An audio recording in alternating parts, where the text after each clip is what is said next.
कि कहाँ ज़रूरत है और कहाँ मैं अल्लाह की रज़ा के लिए सदका जारिया की नीयत से खर्च कर सकता हूँ। बंदा जितना अल्लाह के रास्ते में माल को खर्च करेगा, अल्लाह ताला एक हदीस के मुताबिक 10 गुना उसे बढ़ा कर देगा।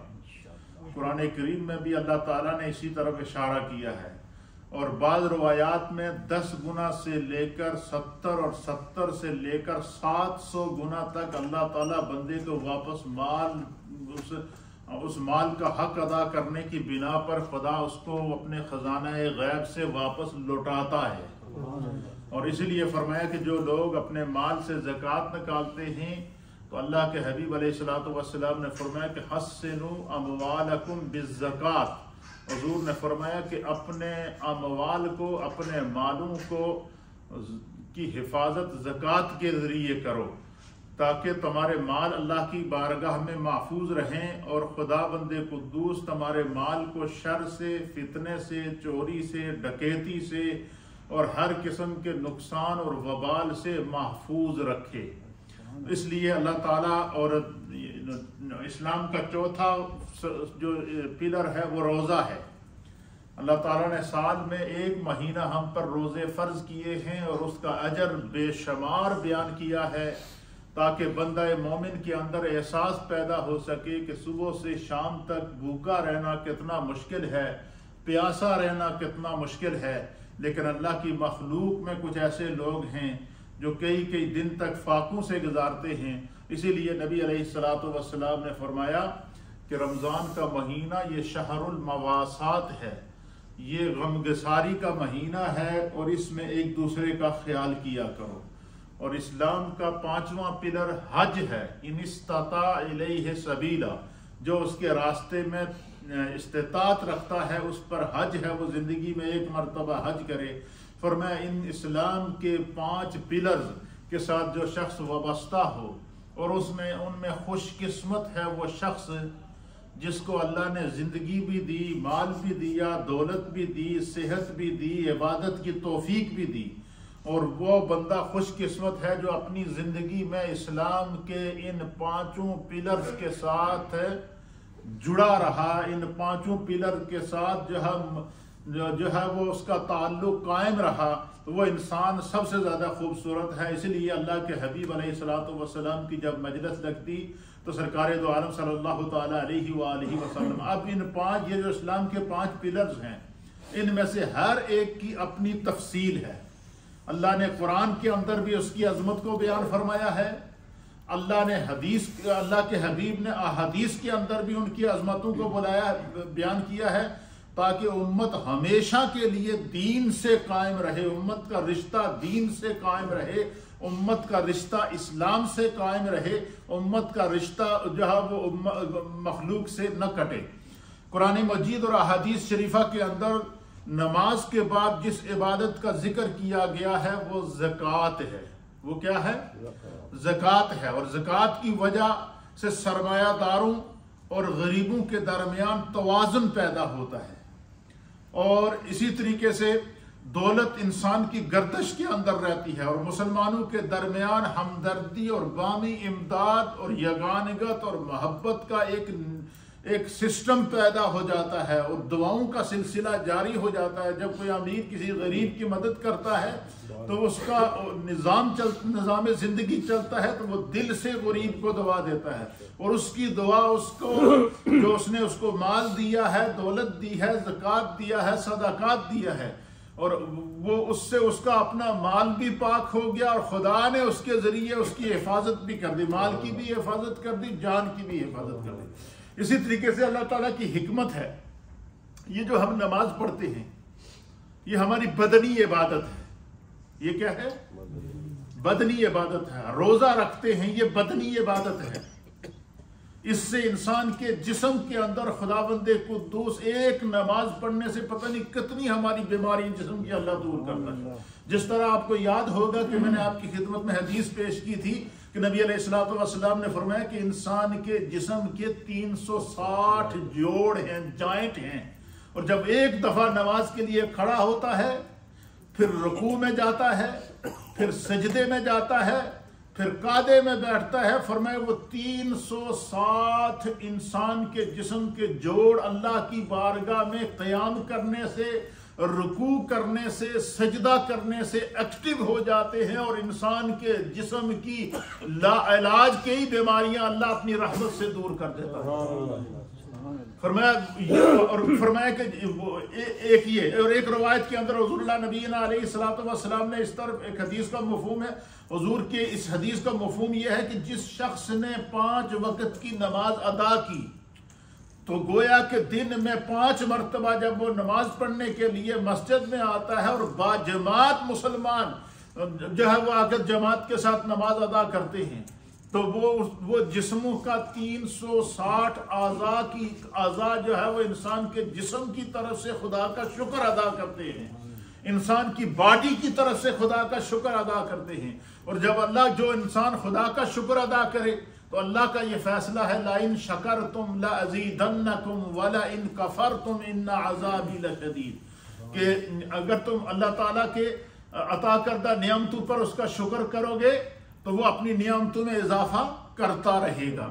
फिर इसी तरीके से उलमा और मुहद्दिसीन ने लिखा है कि अल्लाह ताला ने नमाज के साथ ज़कात का जिक्र क्यों किया, ताकि बंदा मोमिन को, साहिब सरवत इंसान को, मुखय्यर हजरात को, जिनको अल्लाह ताला ने साहिब निसाब बनाया है या अल्लाह ने जिन्हें माल और दौलत की नियामत से मालामाल किया है, फरमाया कि उनको पता चल सके कि अगर तुम अपने माल से ज़कात अदा नहीं करोगे, सदाकात अदा नहीं करोगे, माल को जोड़ के रखोगे तो फिर क्या होगा। फरमाया तुम्हारी नमाज भी कबूल नहीं होगी, क्योंकि एक फ़र्ज को तुम छोड़ रहे हो और दूसरे को तुम अदा कर रहे हो। इसलिए फरमाया कि हमेशा इंसान को अपनी ज़िंदगी में फ़राइज़ का ख्याल हर हाल में करना है। वो फ़राइज़ किसी भी सूरत में हो, मतलब हम वुज़ू करते हैं, वुज़ू के 4 फ़र्ज हैं, अब उन 4 फर्जों में से एक फर्ज भी रह जाए, उन 4 फर्जों में से एक बालिश बराबर जगह भी रह जाए तो आपका वुज़ू नहीं होगा। इसी तरीके से गुस्ल के 3 फर्ज हैं, उन 3 फराइज में से एक फर्ज भी रह जाए या वो एक बाल बराबर जगह भी रह जाए तो गुस्ल नहीं होगा। इसी तरीके से नमाज के फराइज हैं, ज़कात के फराइज हैं, सदाकात के हैं और मुख्तलिफ किस्म की जिंदगी के अंदर बाज़ मामलात ऐसे हैं जिनको अल्लाह ने फ़र्ज की हैसियत अता फरमाई है।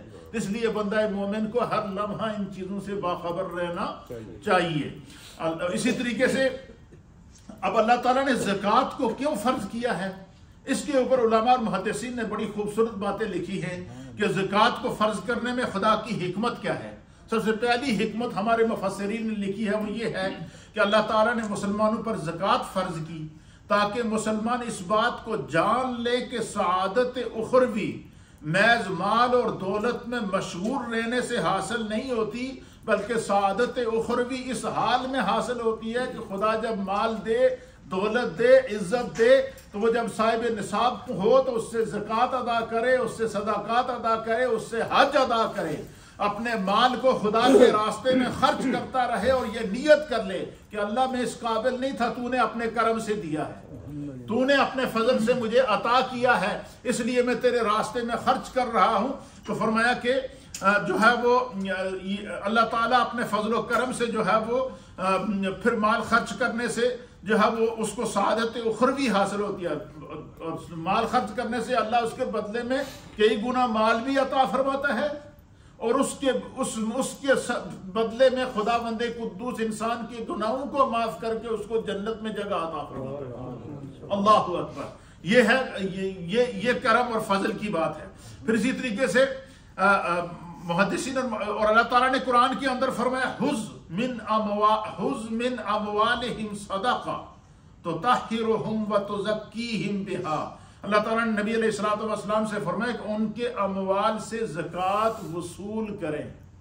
जो साहिब सरवत लोग हैं उनके अमवाल से क्या करें, सूरह तौबा की आयत है 103 कि उनके अमवाल में से ज़कात वसूल करें ताकि उनके माल पाक हो जाए। अब मैं आपको बड़ी ईमान अफरोज बात बताता हूँ। अल्लाह ताला कुरान में फरमाता है कि नबी पाक पर जो सहाबा ईमान लाए ना, तो उन्होंने नबी पाक की सोबत से खुदावंदे कुद्दूस ने उन पर इतना करम किया कि वो जब भी हुज़ूर अलैहिस्सलातु वस्सलाम की बारगाह में बैठते तो सरकार अल्लाह फरमाता है मेरे महबूब वयुअल्लिमुहुमुल किताब वल हिकमा।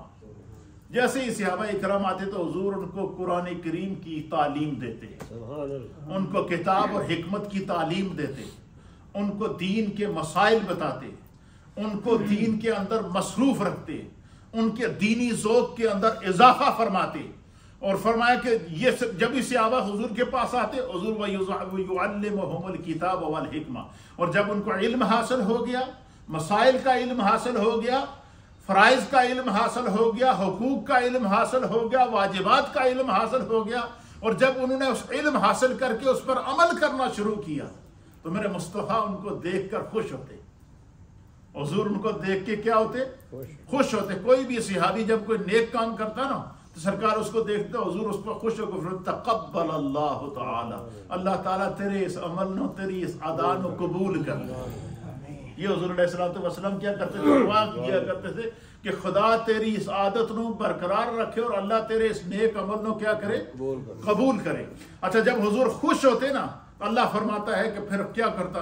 मुस्तफ़ा की निगाह उनको, नमाज की सूरत में इंसान का बदन पाक होता है, नमाज की सूरत में इंसान का रूह पाक होती है, नमाज की सूरत में इंसान का दिल पाक होता है, नमाज की सूरत में इंसान की ज़बान पाक होती है। अल्लाह ताला फरमाता है कि ये जो नमाज अल्लाह ने तुम पर फर्ज की है, इन्ना सलाता तन्हा अनिल फहशाई वल मुनकर, कि बंदा जब नमाज का पाबंद हो जाता है तो अल्लाह ताला उसको बेहयाई की आदत छोड़ देता है, बुरी बातों से अल्लाह ताला उसको पाक कर देता है, अल्लाह उसे हिदायत के रास्ते पर लगा लेता है। खुदावंदे कुद्दूस उसके जाहिर और बातिन को पाक कर देता है। क्यों? कि उसने अपने आज़ाए जिस्मानी को पहले धोया, पाक किया, फिर खुदा की इबादत की। अल्लाह ताला नमाज के जरिए इंसान के जिस्म को पाक करता है, नमाज के जरिए इंसान के रूह को पाक करता है, नमाज के जरिए इंसान की ज़बान और ख्याल और तसव्वुर और तख़य्युल को पाक करता है। इसी तरीके से फरमाया कि जब बंदा अल्लाह इबादत के जरिए अपने जिस्म को पाक कर लेता है, फरमाया जब मेरे मुस्तफ़ा उन पर निगाह फरमाते ना तो सहाबा इकराम कभी नमाज पढ़कर अमल करते, कभी ज़कात देकर नेकी में हिस्सा डालते, कभी सदाकात देकर नेकी में हिस्सा डालते।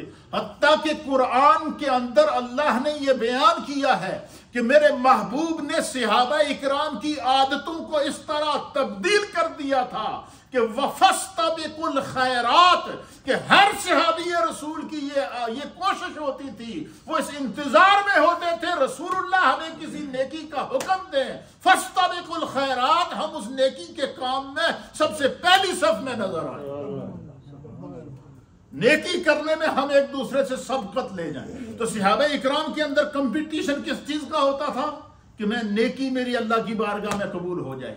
सहाबा में कंपटीशन किस बात का होता था? मेरी नमाज अल्लाह की बारगाह में कबूल हो जाए। सहाबा में कंपटीशन किस बात का होता था? मेरे सदाकात अल्लाह की बारगाह में कबूल हो जाएं। सहाबा इकराम में कंपटीशन किस बात का होता था? मेरे रोजे अल्लाह की बारगाह में कबूल हो जाएं, मेरी आदात अल्लाह की बारगाह में कबूल हो जाएं। तो एक दूसरे से बढ़ चढ़कर हिस्सा लेते थे, बढ़ चढ़कर। अब तक के एक हदीस के मुताबिक नबी अलैहिस्सलातु वस्सलाम ने ऐलान किया कि फला दिन अल्लाह ताला के रास्ते में जिहाद के लिए कुछ मुसलमानों के माल की जरूरत है। फला दिन हुजूर ने फरमाया कि मैं तुमसे माल जमा करूंगा। क्या करूंगा? हजरत फारूक आजम रज़ी अल्लाह तआला अन्हु कहते हैं कि जब भी हुजूर अलैहिस्सलातु वस्सलाम जो है वो ऐलान करते ना तो हम तमाम सहाबा अपनी बसात के मुताबिक कोशिश करते थे, लेकिन हर दफा हम सब में हजरत अबू बकर सिद्दीक सबकत ले जाते थे।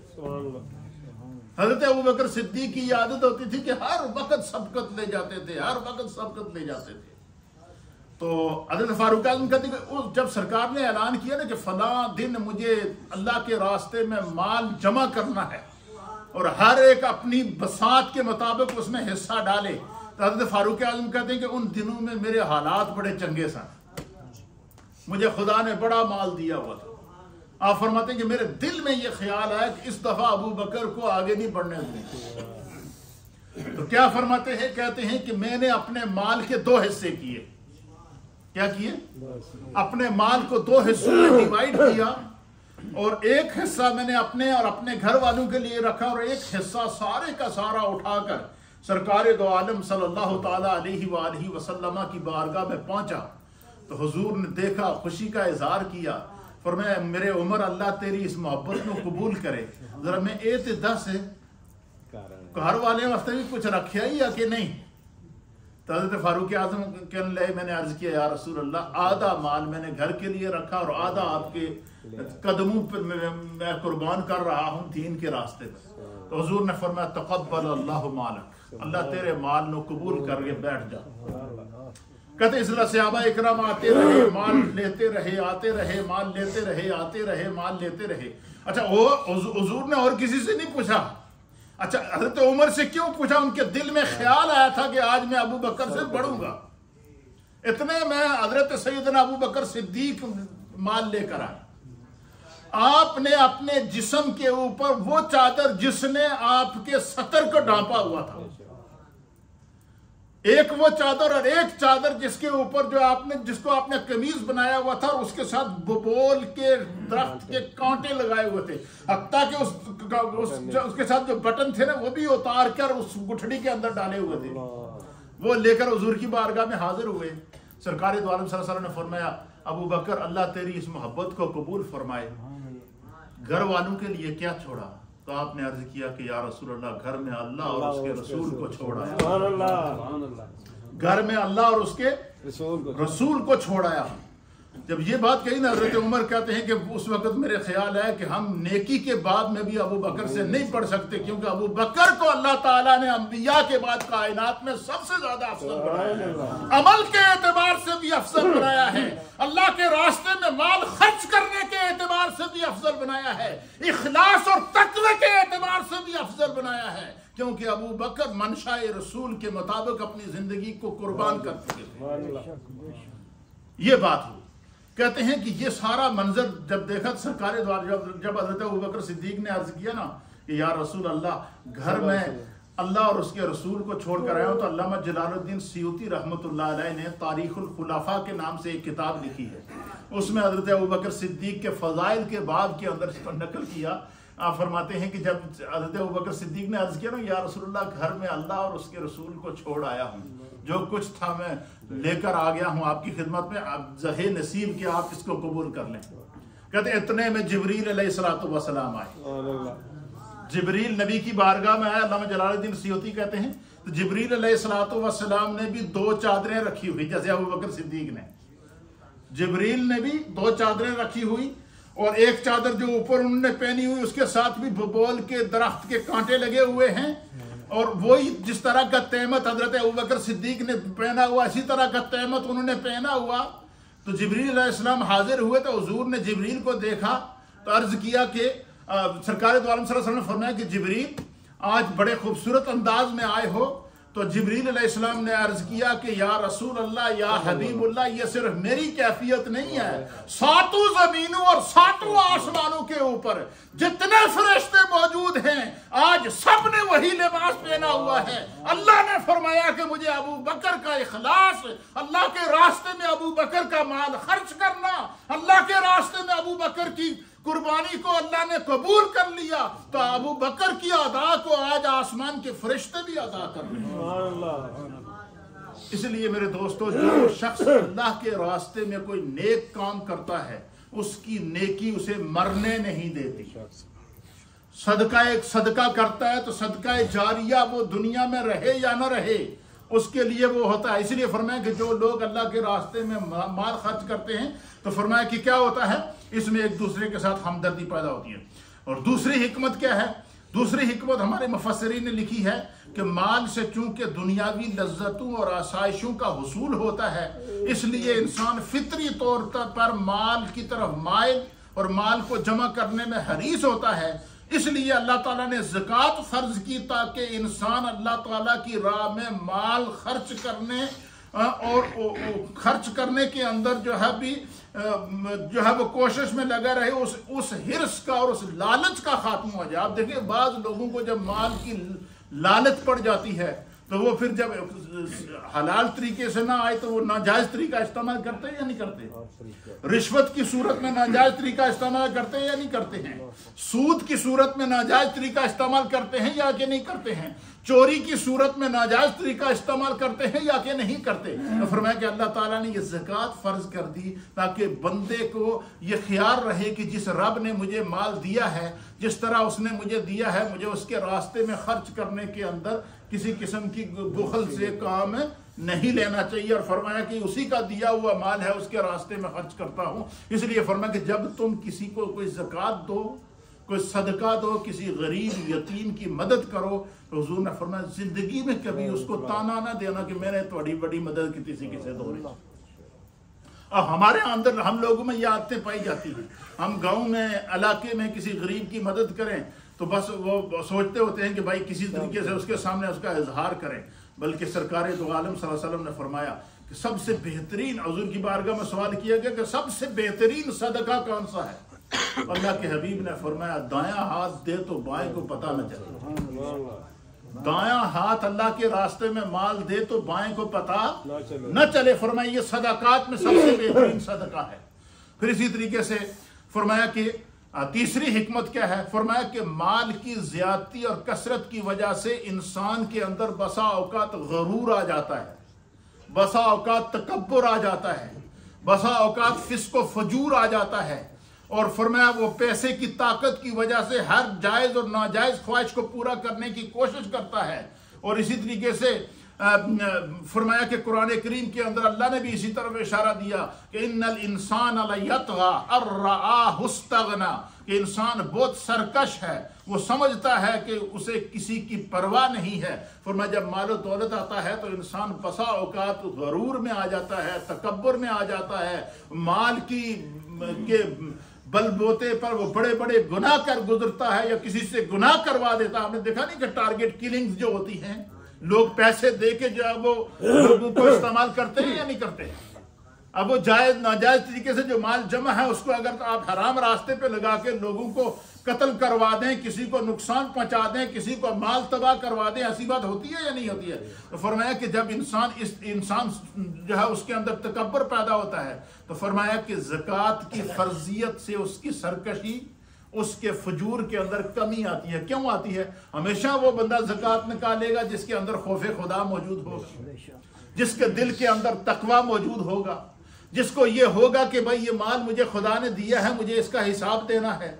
इसलिए हुजूर अलैहिस्सलातु वस्सलाम ने फरमाया कि हस्सिनु अमवालकुम बिज़्ज़कात, कि अपनी ज़कात के जरिए अपने मालों की हिफाजत करो। हुजूर ने फरमाया सदाकात के जरिए अपने बीमारों का इलाज करो, सदाकात के जरिए अपनी मुसीबतों को दूर करो। तो फरमाया कि जब इंसान अल्लाह के रास्ते में माल खर्च करता है और इस नीयत से करता है तो अल्लाह ताला उसके माल को कबूल भी करता है और साथ में क्या करता है? अल्लाह उसकी परेशानियों को, मुसीबतों को, आजमाइशों को दूर करता है। फरमाया जो बंदा ज़कात निकालता है उसके अंदर तकब्बुर नहीं होता, वो तकब्बुर नहीं करता, वो गुरूर नहीं करता। वो कहता अल्लाह तूने दिया था, तेरे रास्ते में खर्च कर रहा हूं, तू ना देता तो मैं क्या करता। इसलिए फरमाया कि जैसा कि मैंने आपने एक हदीस आपको सुनाई थी कि 3 लोगों को अल्लाह ताला ने मुख्तलिफ अंदाज से आजमाया और उनमें से एक उस आजमाइश पर पूरा उतरा। 2 ने कहा जी मैं जब माल मिला तो नजरा फेर दिया, ज़कात देने से इनकार कर दिया। एक ने कहा, एक था उनमें से, उसने उसके अंदर खौफे खुदा, उसने कहा माल मेरा है ही नहीं, मैं तो बिल्कुल लाचार सा, माजूर था, आंखों से नाबीना था, मेरी आंखों में बीनाई भी नहीं थी। कोई अल्लाह वाला आया था, उसने मुझे दुआ दी थी और साथ में उसकी दुआ से खुदा ने मुझे बकरियां दी थी, आज हजारों में हैं।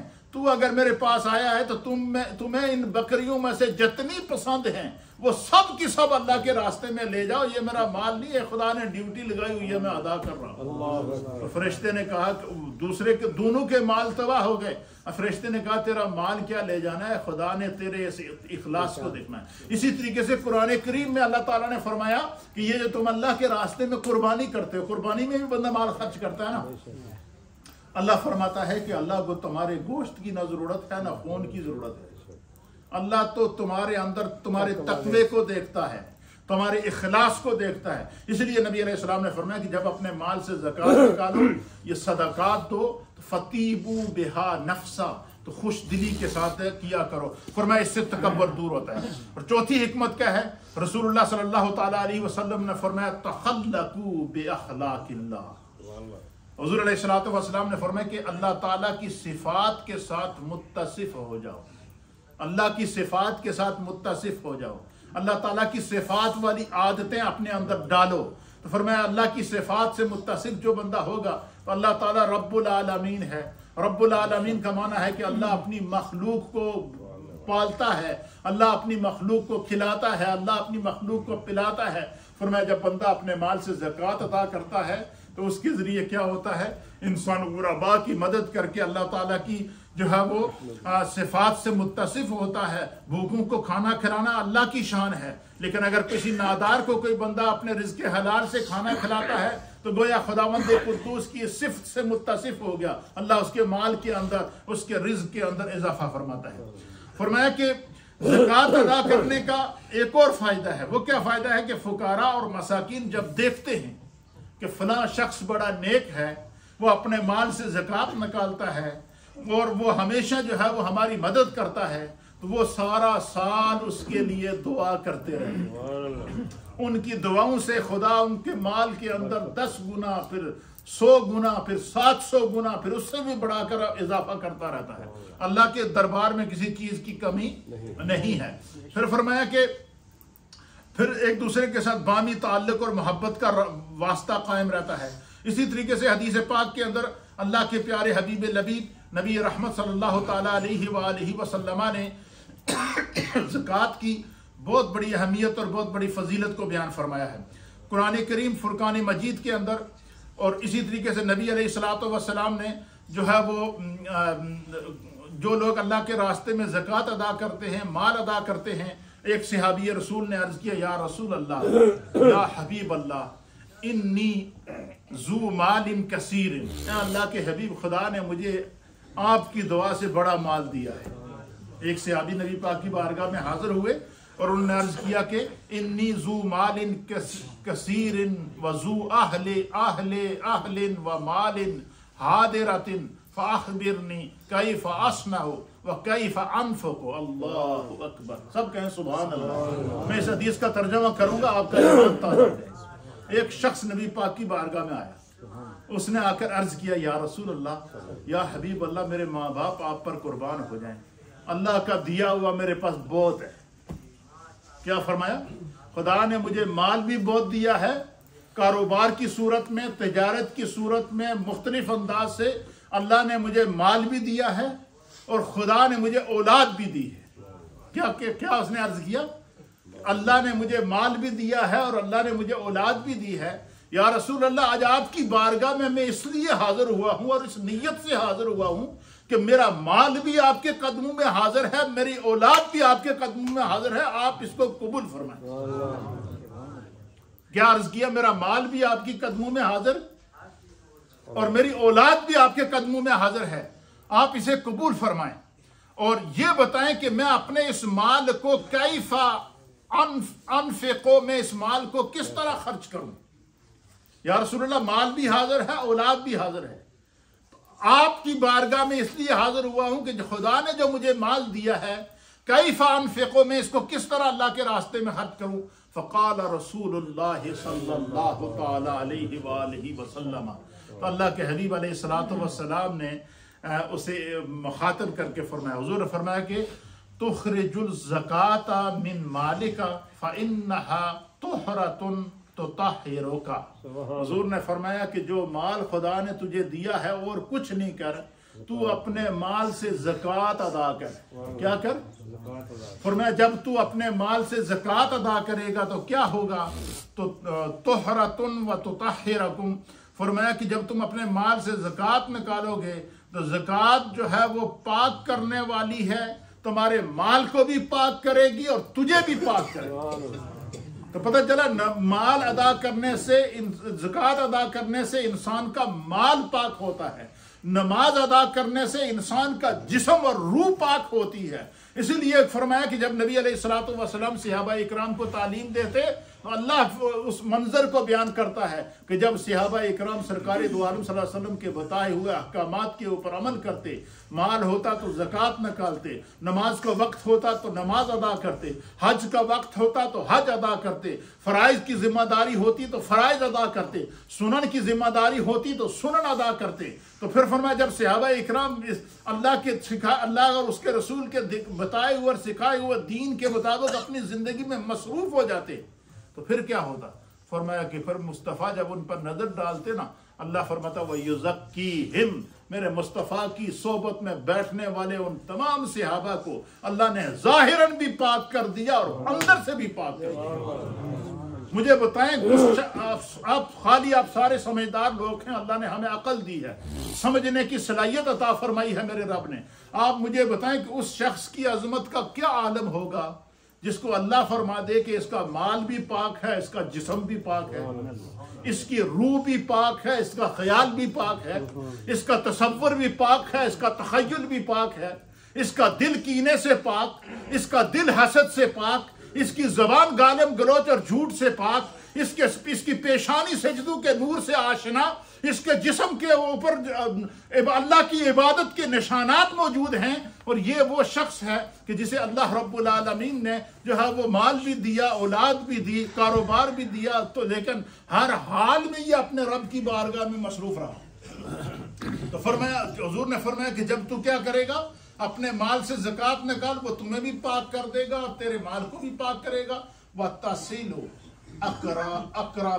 अक़रबाइका, हुजूर ने फरमाया कि जो तुम्हारे करीबी रिश्तेदार हैं, जिनको तू समझता है कि ये गरीब हैं, ज़रूरतमंद हैं, इनका गुजारा बड़ी मुश्किल से हो रहा है, हुजूर ने फरमाया कि तू उनका ख्याल किया कर, उनके साथ सिला रहमी किया कर, उनके दुखों में उनके काम आया कर। दौलत के बेस के ऊपर कभी किसी को गरीब ना समझना, इक्तदार के बेस के ऊपर कभी किसी को कमतर न समझना। फरमाया इंसान को खुदा जितनी दौलत दे, ईमान का तकाजा यह है कि उसकी आजिज़ी में इजाफा हो। इंसान को अल्लाह दुनिया में जितना मर्तबा दे, ईमान का तकाजा यह है कि वो उसकी आजिज़ी के अंदर क्या हो, इजाफा हो। ईमान का तकाजा यह है कि इंसान जो है वो अल्लाह के रास्ते के अंदर जो है वो मसरूफ रहे। फिर सरकार ने फरमाया वतारिफो हक़्क़ल मिस्कीन वल जारे, हुजूर ने फरमाया खुदा ने तो दौलत देती है ना, तो मिस्कीन के हक को पहचान और अपने पड़ोसी के हक को पहचान, अपने इर्द गिर्द का, अपने पड़ोस का खास ख्याल रखना, वसाइले और जरूरतमंद का ख्याल रखना। फिर एक और हदीस के मुताबिक हज़रत अबी दरदा रज़ियल्लाहु तआला अन्हु से हदीस के रावी हैं, आप बयान करते हैं कि क़ाल रसूलुल्लाह सल्लल्लाहु तआला अलैहि व आलिहि वसल्लम, हुज़ूर अलैहिस्सलातु वस्सलाम ने इरशाद फरमाया, खम्सुन मन जा बिहिन्ना माल ईमान दखलल जन्ना। हुज़ूर ने फरमाया जिस शख्स के अंदर ईमान की हालत में 5 चीजें पाई जाएं, वो उसको जन्नत की खुशखबरी है। फिर सरकार ने फरमाया वो 5 चीजें कौन सी हैं?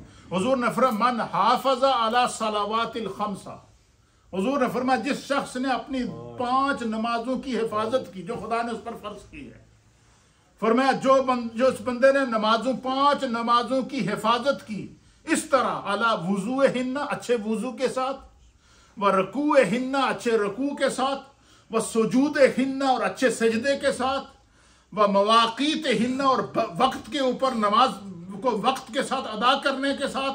फरमाया जिसने अपनी नमाज की हिफाजत की और फिर क्या किया, फिर हुज़ूर अलैहिस्सलातु वस्सलाम ने फरमाया वसामा रमदाना, जिसने रमजान के रोजे रखे, वह हज्जल बैता इन इस्तता इलैहि सबीला, और अल्लाह के रास्ते में हज अदा किया अगर खुदा ने उसके इस्तिताअत अता की है, वह आता ज़काता तय्यबतन बिहा नफ्सुहु, और खुश दिली के साथ उसने अपने माल से खुदा के रास्ते में ज़कात अदा फरमाई। हुजूर ने फरमाया 5 आदतें जिस इंसान के अंदर हों, वो नमाजी हो, वो रोज़ादार हो, वो हाजी हो, वो ज़कात अदा करने वाला हो, और इन सारे अमल के अंदर इखलास शामिल हो। सरकार ने फरमाया तुम जिंदगी में यह काम करो, मैं मुस्तफ़ा तुम्हें गारंटी देता हूं कि तुम्हें हाथ से पकड़कर जन्नत में ले जाऊंगा। ये है अहकाम। इसलिए मेरे दोस्तों, जो हम पर फराइज हैं ज़कात की सूरत में, नमाज की सूरत में, रोजे की सूरत में, हज की सूरत में, और इसी तरीके से हुकूकुल्लाह और हुकूकुल इबाद की सूरत में इनको समझना ये हमारी जिम्मेदारी है। हमें खुदा ने अकल भी अता फरमाई है, शऊर भी अता फरमाया है। अल्लाह ताला हमें दीन को समझने की तौफीक अता फरमाए।